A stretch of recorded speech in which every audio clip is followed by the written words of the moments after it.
Assembly will hear an address by His Excellency. Je donne maintenant la parole à son Excellence Félix-Antoine Tshilombo, président de la République démocratique du Congo. Je prie le protocole de bien vouloir accompagner son Excellence. Au nom de l'Assemblée générale, j'ai l'honneur de donner la parole au président de la République démocratique du Congo, qui va prendre la parole devant l'Assemblée générale. Monsieur le Président de l'Assemblée générale des Nations unies, Monsieur le Secrétaire général des Nations unies, Mesdames et Messieurs les chefs d'État et de gouvernement, Mesdames et Messieurs les chefs de délégation, c'est pour moi un grand honneur et un réel plaisir de prendre la parole du haut de cette tribune pour faire entendre la voix de mon pays, la République démocratique du Congo, sur les principales questions qui préoccupent au plus haut point la communauté internationale actuellement. Monsieur le Président, je voudrais néanmoins, avant toute chose, vous féliciter pour votre élection à la présidence de la 77e session ordinaire de l'Assemblée générale des Nations unies.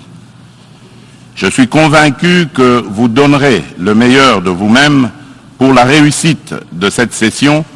et vous garantis tout le soutien de mon pays. Monsieur le Président, les défis majeurs auxquels l'humanité fait face actuellement sont la sécurité et la paix pour tous, la maîtrise des changements climatiques, la relance de l'économie mondiale après la Covid-19,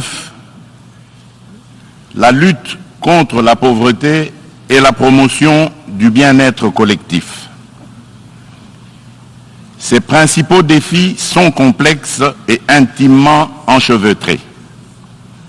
Conscient de cette réalité, je salue le choix judicieux et la pertinence du thème central de ces assises, à savoir un tournant décisif des solutions transformatrices face à des défis intriqués. À l'évidence, le relèvement de ces défis exige plus de concertation, plus de coopération et plus de solidarité entre les États et les nations. Le maintien de la paix et la sécurité internationale constituent le fondement et l'objectif primordial de la création de l'Organisation des Nations Unies. Ni l'indifférence, ni l'immobilisme, ni l'attentisme de sa part ne sont par conséquent admissibles face à toute menace contre la paix et la sécurité internationale. À ce jour, la question de la sécurité et de la paix internationale se cristallise autour de la lutte contre le terrorisme ainsi que l'extinction des foyers de tension en Europe et en Afrique. En effet, le terrorisme n'a épargné aucun continent. Après l'Asie, l'Europe occidentale, l'Amérique du Nord, il se métastase en Afrique, où il a allumé le feu à plusieurs endroits et notre continent en paye un lourd tribut. Au Sahel, à l'Est, à l'Ouest, au centre et au sud de ce continent, les terroristes tuent par des expéditions barbares des populations innocentes et déstabilisent des États au nom de l'intégrisme religieux. Certes, des progrès remarquables ont été accomplis au Moyen-Orient dans la lutte contre ce fléau qui a battu de l'aile. Cependant, ce fléau est loin de s'essouffler et encore moins d'être éradiqué de notre planète. C'est pourquoi la République démocratique du Congo, une des victimes africaines de ce terrorisme, est membre de la coalition globale contre l'État islamique interpelle les Nations Unies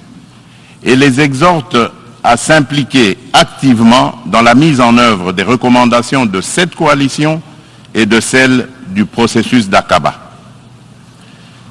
Les réactions, les déclarations d'intention et les proclamations de foi sans action collective vigoureuse sur le terrain ne suffiront jamais pour éradiquer le terrorisme. Monsieur le Président, au cœur de l'Europe, la guerre entre la Russie et l'Ukraine est une plaie béante dont le saignement atteint même l'Afrique lointaine et perturbe le commerce international à cause des dégâts collatéraux importants, notamment en matière d'approvisionnement en produits céréaliers et énergétiques d'origine ukrainienne et russe,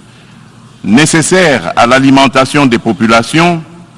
ainsi qu'au fonctionnement des économies des pays importateurs. Il est impératif que les Nations Unies interviennent avec diligence et plus de fermeté pour éteindre ce brasier, et ce, dans le respect absolu des règles du droit international. La République démocratique du Congo souscrit à la position de l'Union africaine et appelle toutes les parties au conflit à suivre la voie du dialogue et du droit préconisée par l'Afrique, qui a par ailleurs l'expérience de gestion des crises sécuritaires provoquées par des groupes armés dans certains de ces États. À ce sujet,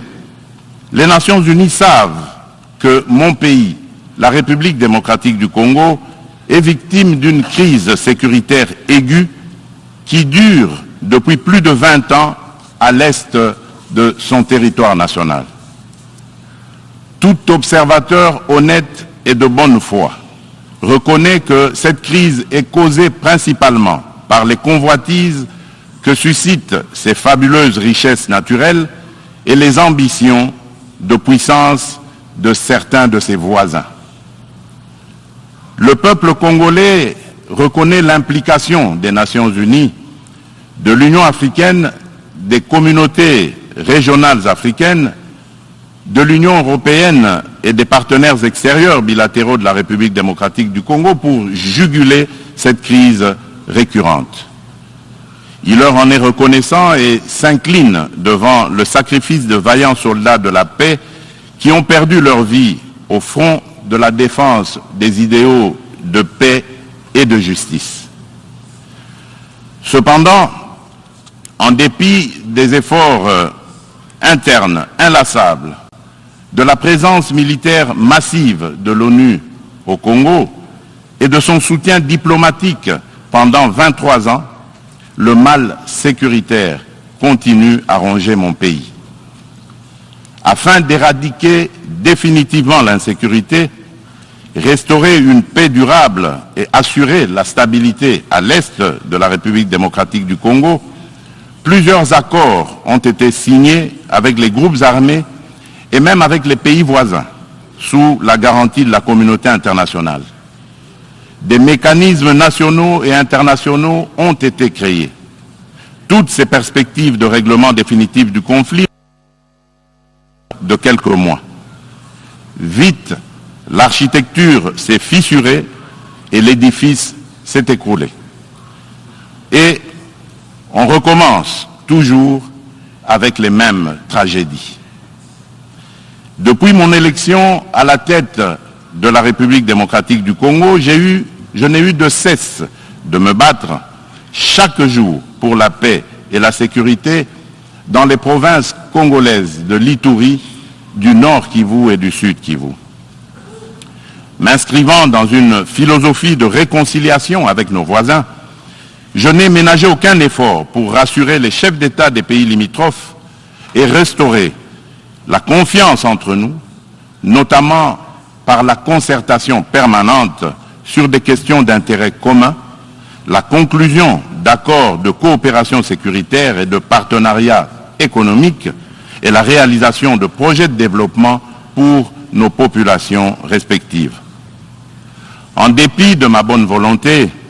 et de la main tendue du peuple congolais pour la paix, certains de nos voisins n'ont trouvé mieux que de nous remercier par l'agression et le soutien des groupes armés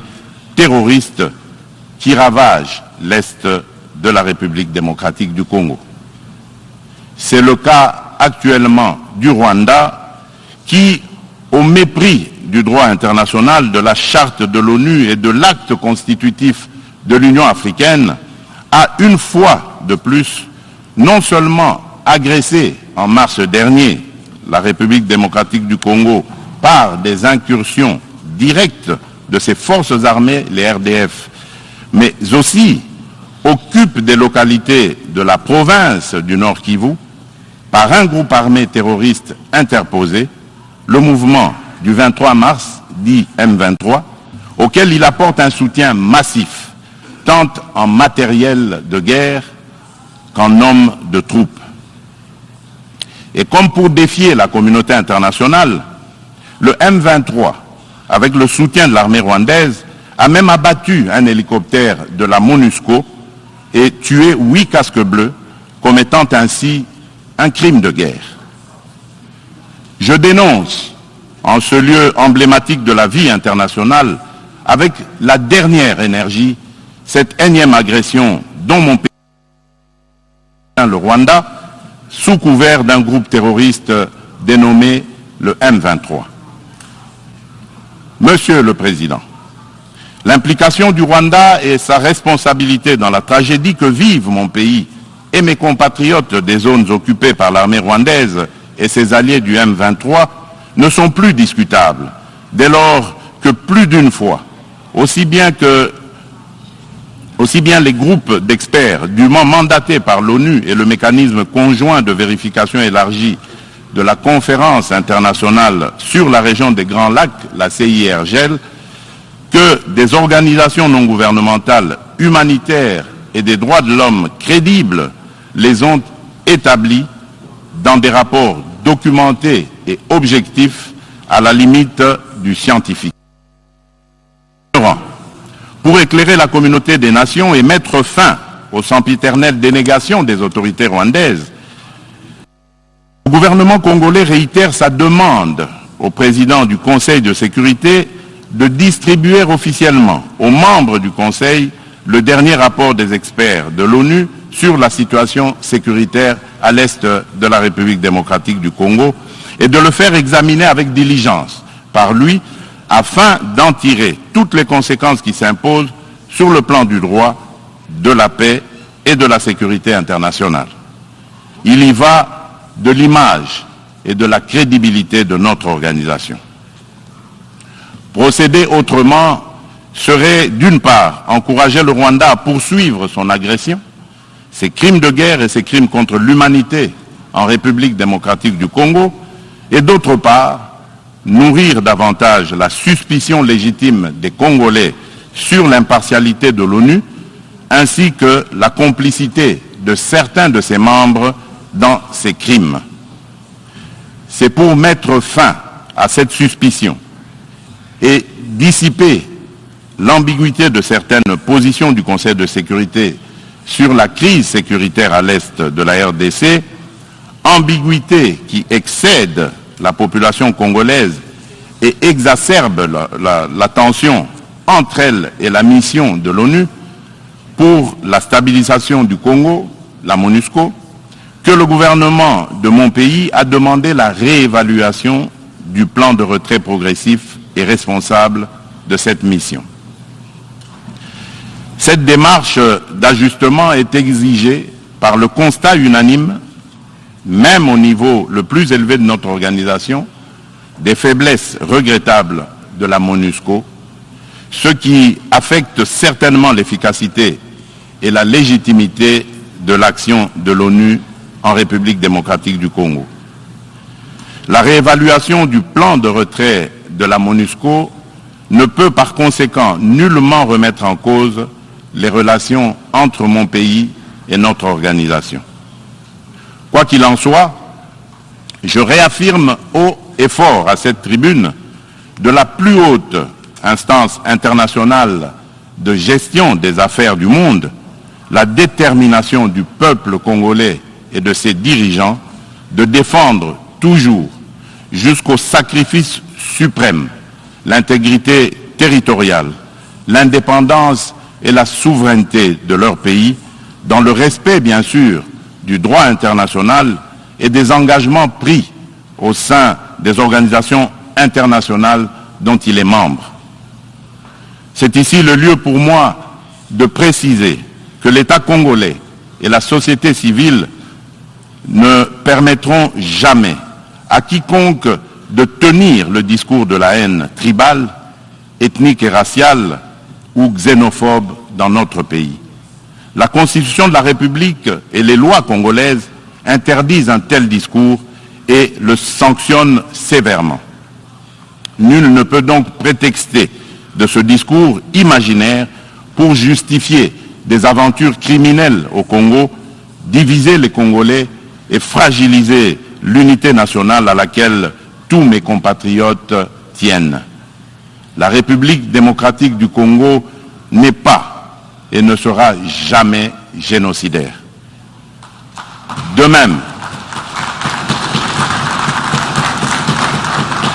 même, je soutiens que la prétendue collaboration que certains officiels congolais entretiendraient avec les opposants rwandais des forces démocratiques pour la libération du Rwanda, les FDLR,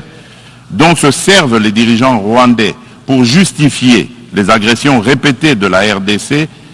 est un alibi qui n'est corroboré par aucun fait avéré sur le terrain. En effet, les FDLR ont été décapités et réduites à néant par les forces armées de la République démocratique du Congo, les FARDC, en étroite collaboration avec l'armée rwandaise dans le cadre des opérations conjointes menées il y a quelques années.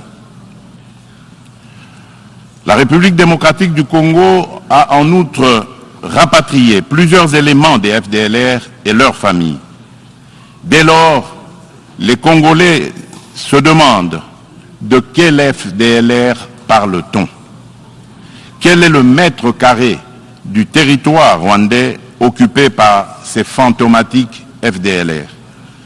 À quel lieu précis du sol rwandais a-t-on jamais vu un jour un soldat congolais? Quoi qu'il en soit, la République démocratique du Congo reste disponible pour toute action répressive contre tout groupe armé qui tenterait de troubler la paix et la sécurité dans un pays voisin et dans la région des Grands Lacs. Monsieur le Président, le peuple congolais demande aux Nations Unies, à l'Union africaine, aux communautés régionales africaines et démocratiques du Congo, de ne plus se fier aux dénégations éhontées des autorités rwandaises et de contribuer plutôt au rétablissement de la sécurité, à la construction d'une paix durable et à la création de conditions nécessaires à une coopération fructueuse dans la région des Grands Lacs et pour le bien de tous. À cet effet, il est nécessaire de voir ceci. 1. Rendre effectif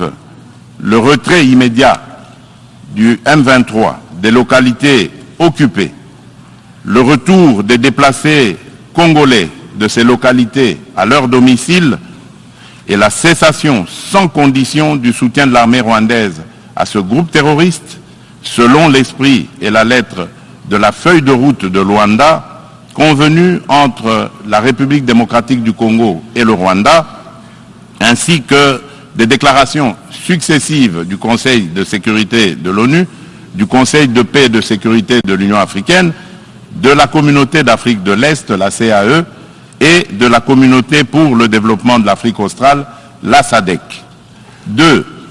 Multiplier les pressions sur le Rwanda et le M23, dont les dirigeants sont du reste sous sanction de l'ONU,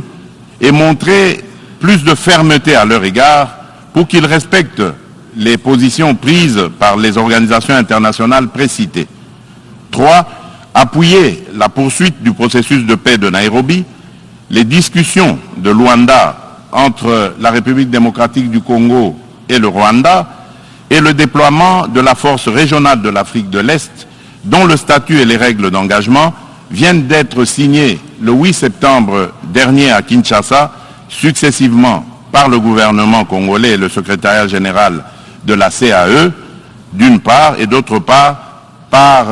les FARDC et le commandement de cette force régionale. 4. Encourager le président honoraire du Kenya, le président Uhuru Kenyatta, et le président de l'Angola, de la République d'Angola, João Lourenço, médiateur de la CAE et de l'Union africaine dans la crise sécuritaire en République démocratique du Congo, à poursuivre leurs bons offices. 5. Lever tout obstacle à la restructuration par la République démocratique du Congo de ses forces armées et de défense,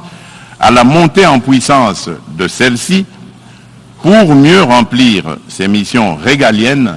notamment par la levée pure et simple de toutes les mesures restrictives de l'acquisition d'équipements militaires, la forme édictée par le Conseil de sécurité de l'ONU. La réalisation des actions préconisées ci-dessus garantira sans doute le peuple congolais de la certitude d'un règlement de la crise et facilitera un dialogue constructif entre toutes les parties concernées quant à ce. Monsieur le Président,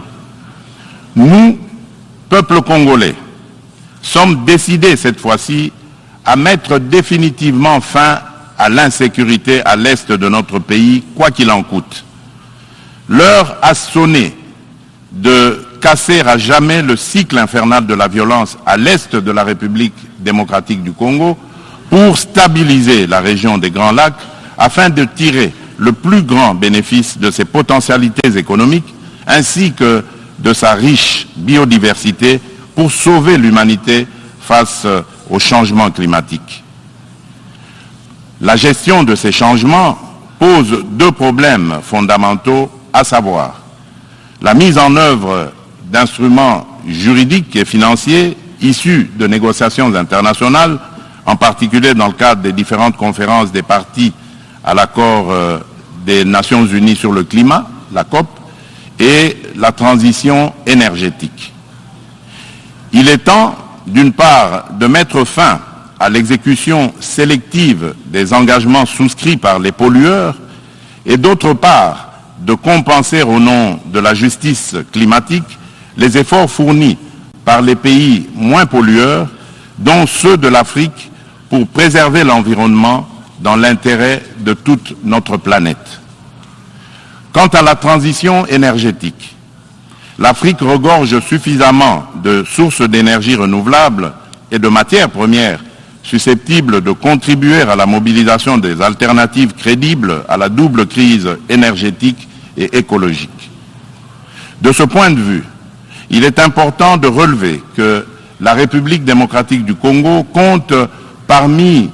les principaux producteurs de minerais stratégiques essentiels à la transition énergétique et à la décarbonisation du secteur des transports, dont notamment le cobalt, le lithium, le nickel ainsi que le manganèse.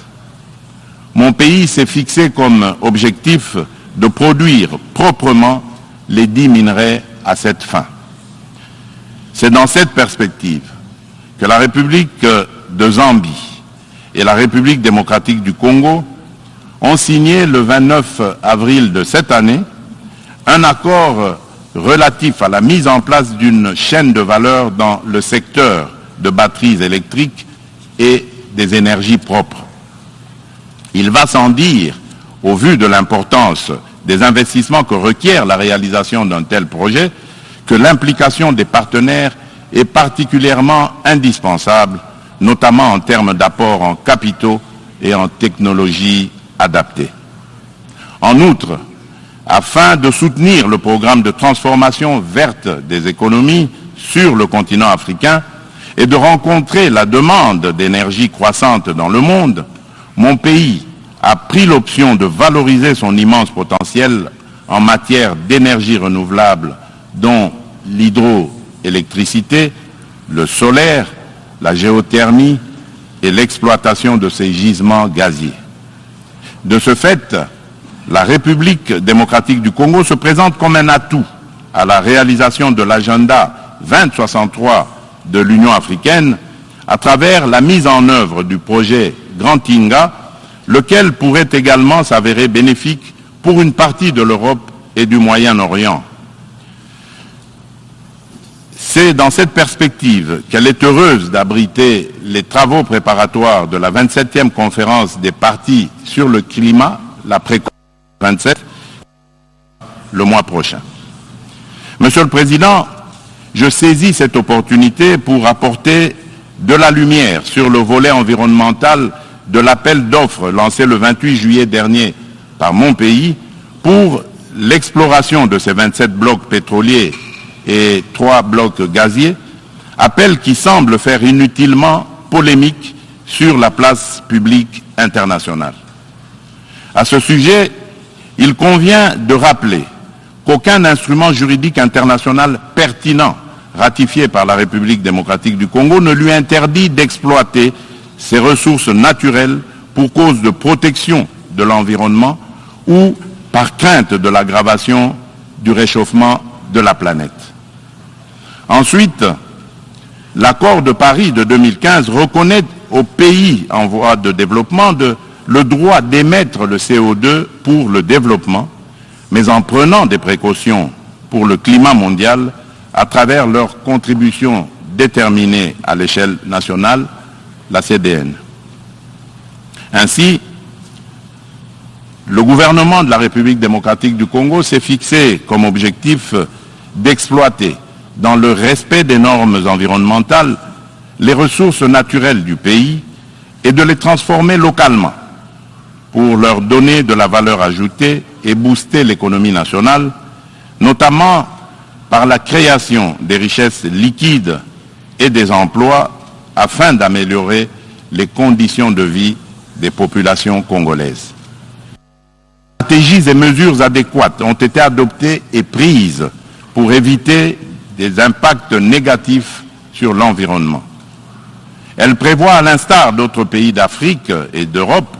qui ont relevé ce défi, l'exercice de contrôles gouvernementaux efficaces. Il est question pour la République démocratique du Congo d'atteindre ses objectifs économiques et sociaux en préservant ses forêts et en continuant de demeurer le pays solution pour la lutte contre le réchauffement climatique. Mon pays reste ouvert à la coopération avec tout partenaire disposé à l'aider à l'atteindre ses objectifs. Sur le plan économique, le pari à gagner est celui de donner les chances de redressement aux économies des pays affaiblis par les effets collatéraux des changements climatiques et du coronavirus, afin de promouvoir une croissance économique mondiale équilibrée et de stopper l'aggravation de la pauvreté dans les pays en développement. Nous ne pouvons pas relever ce défi sans des efforts internes de bonne gouvernance au niveau national, ni investissement productif des richesses, ni transfert réel des ressources financières suffisantes à ceux qui en ont besoin. C'est pourquoi la République démocratique du Congo plaide pour la concrétisation de la proposition de cession par les pays riches d'un pourcentage de leurs droits de tirage spéciaux, les DTS, au Fonds monétaire international, aux pays les moins nantis, faite par la conférence de Paris sur la relance des économies post-Covid-19 du mois de mai 2021 et appuyée par un engagement ferme du sommet du G20 d'octobre de la même année à Rome. En tout cas, toute facilité d'accès aux ressources additionnelles en faveur des pays éprouvés par les changements climatiques et la Covid-19 sera la bienvenue. De même,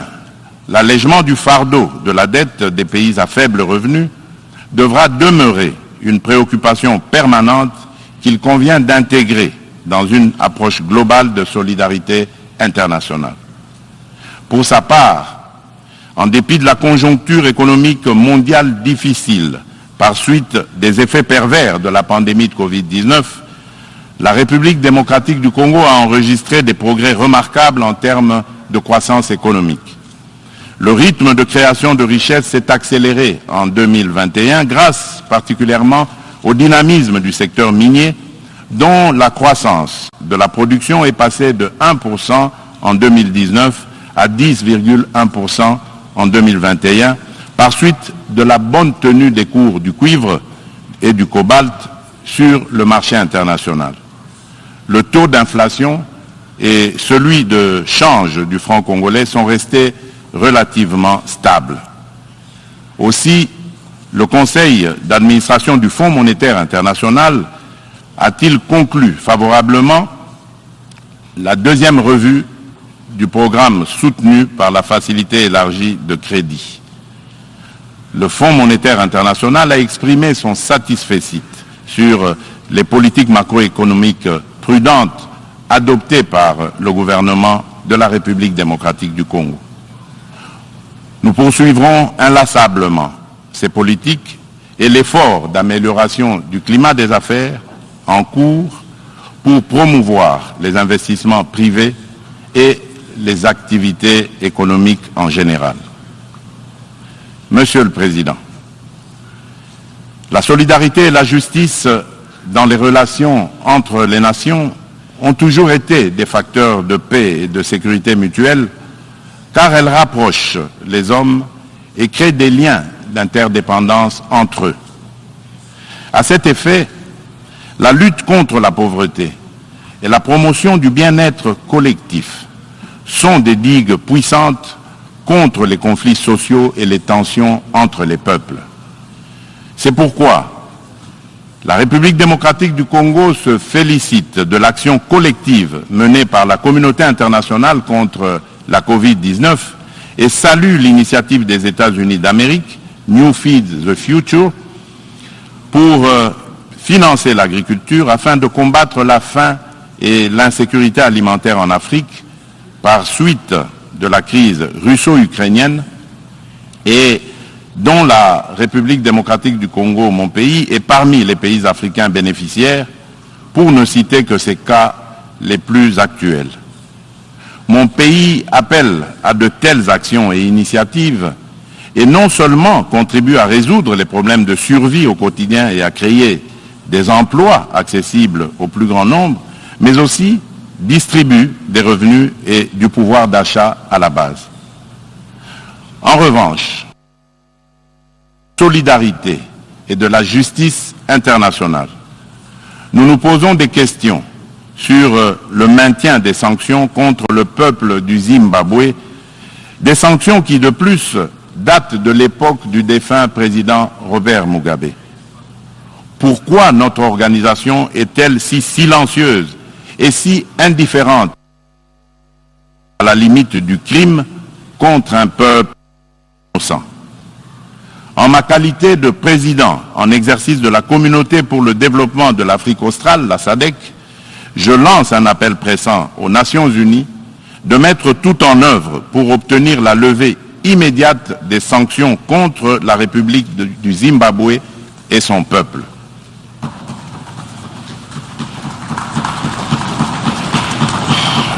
Monsieur le Président, dans ce monde multipolaire, aucun pays, aussi puissant et riche soit-il, ne peut prétendre affronter seul les défis que je viens d'exposer ci-dessus, et encore moins les relever dans l'intérêt de tous. L'importance des enjeux, la complexité des problèmes à résoudre et l'ampleur de la tâche exigent une approche multilatérale équitable qui intègre les intérêts d'un chacun et mutualise les énergies de tous dans le respect réciproque. C'est pourquoi la République démocratique du Congo continue à penser qu'il est indispensable de mieux structurer le multilatéralisme et de l'enrichir dans l'égalité de traitement et de toutes les parties prenantes afin de créer des espaces de dialogue et de coopération dont nous avons besoin pour assurer la paix et la sécurité internationale. C'est cela, l'Organisation des Nations Unies que nous voulons. Pour ce faire, il nous faut accorder le bénéfice de l'urgence à la réforme de l'ONU qui semble actuellement marquer le pas. Dans ce cadre, je me fais le devoir d'insister sur la nécessité de satisfaire la revendication légitime et juste de l'Afrique d'être représentée au sein du Conseil de sécurité de l'ONU par 2 sièges supplémentaires dans la catégorie des membres non permanents et par 2 autres dans celle des membres permanents avec les mêmes droits, y compris celui de veto, les mêmes privilèges et obligations que ceux des membres permanents actuels. C'est une question de justice à rendre à un continent, mieux à un pan entier de l'humanité dont le rôle ne cesse de s'accroître chaque jour davantage dans la conduite des affaires internationales. Nous, Africains, y tenons fermement. Monsieur le Président de l'Assemblée générale des Nations unies, Monsieur le Secrétaire général des Nations unies, Mesdames et Messieurs les chefs d'État et de gouvernement, Mesdames et Messieurs les chefs de délégation, pour terminer, permettez-moi de dire un mot sur la parité homme-femme. À ce propos, il y a lieu d'insister sur la nécessité de poursuivre les efforts en cours, tant au niveau international qu'à celui des États, pour créer des espaces d'égalité du genre et des opportunités de liberté et d'action pour la femme. Pour ce faire, l'implication des hommes dans les politiques de promotion du genre s'avère nécessaire parce que d'une part, l'homme partage la vie avec la femme et d'autre part, depuis des temps immémoriaux, pour des raisons diverses, l'homme s'est forgé une prééminence sur la femme qui lui confère une influence déterminante sur le destin de cette dernière. Nous devons mettre un terme à cette situation de fait. C'est pourquoi, lors de mon mandat à la tête de l'Union africaine, j'ai initié une rencontre des chefs d'État et de gouvernement de l'organisation continentale sous le thème de Conférence des hommes sur la masculinité positive. De ce rendez-vous historique tenu à Kinshasa en 2021, il est sorti une déclaration de l'Union africaine contenant l'engagement des hommes, notamment celui des chefs d'État et de gouvernement, de mettre fin aux violences faites aux femmes et aux filles et apporter des réponses appropriées à cette problématique. Cette déclaration constitue une véritable charte de l'Union africaine pour la femme que je m'attelle à matérialiser en ma qualité de champion de l'Union africaine pour la masculinité positive. C'est dans ce cadre que j'ai entrepris de promouvoir davantage la Congolaise qui occupe aujourd'hui de plus en plus l'avant-plan de la gestion des affaires publiques au sein des institutions politiques, judiciaires de mon pays. Cette politique volontariste devra permettre dans l'avenir un changement radical, non seulement de perception de la femme et de son rôle dans la société, mais aussi dans la prise en charge par la femme elle-même de son destin. En effet, la parité n'est pas un cadeau fait à la femme, mais une responsabilité qu'elle doit assumer. Je souhaite plein succès aux travaux de la 77e session ordinaire de l'Assemblée générale. Je vous remercie.